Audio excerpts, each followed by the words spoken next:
Arsène Lupin en prison de Maurice Leblanc.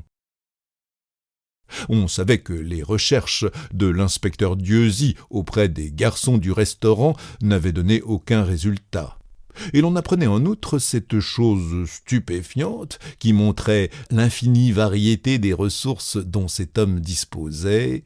La voiture pénitentiaire dans laquelle on l'avait transporté était une voiture entièrement truquée, que sa bande avait substituée à l'une des 6 voitures habituelles qui composent le service des prisons.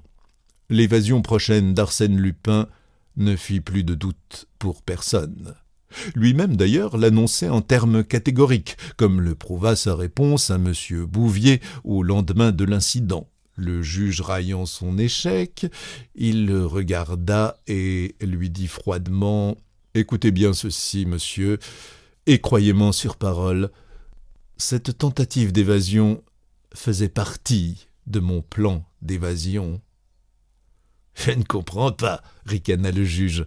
« Il est inutile que vous compreniez. » Et comme le juge, au cours de cet interrogatoire qui parut tout au long dans les colonnes de l'Écho de France, comme le juge revenait à son instruction, il s'écria d'un air de lassitude « Mon Dieu, à quoi bon?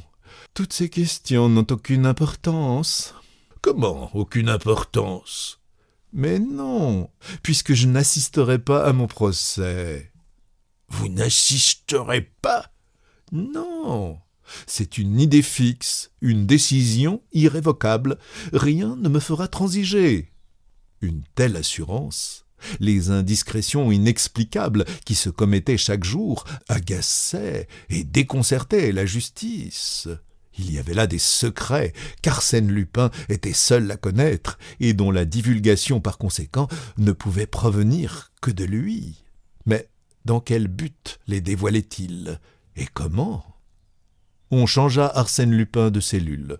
Un soir, il descendit à l'étage inférieur.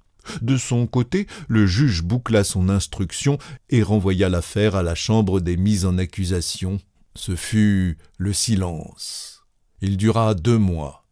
Arsène les passa, étendu sur son lit, le visage presque toujours tourné contre le mur. Ce changement de cellule semblait l'avoir abattu. Il refusa de recevoir son avocat. À peine échangeait-il quelques mots avec ses gardiens. Dans la quinzaine qui précéda son procès, il parut se ranimer. Il se plaignit du manque d'air. On le fit sortir dans la cour le matin, de très bonne heure, flanqué de 2 hommes. La curiosité publique, cependant, ne s'était pas affaiblie. Chaque jour, on avait attendu la nouvelle de son évasion. On la souhaitait presque, tellement le personnage plaisait à la foule, avec sa verve, sa gaieté, sa diversité, son génie d'invention et le mystère de sa vie. Arsène Lupin devait s'évader.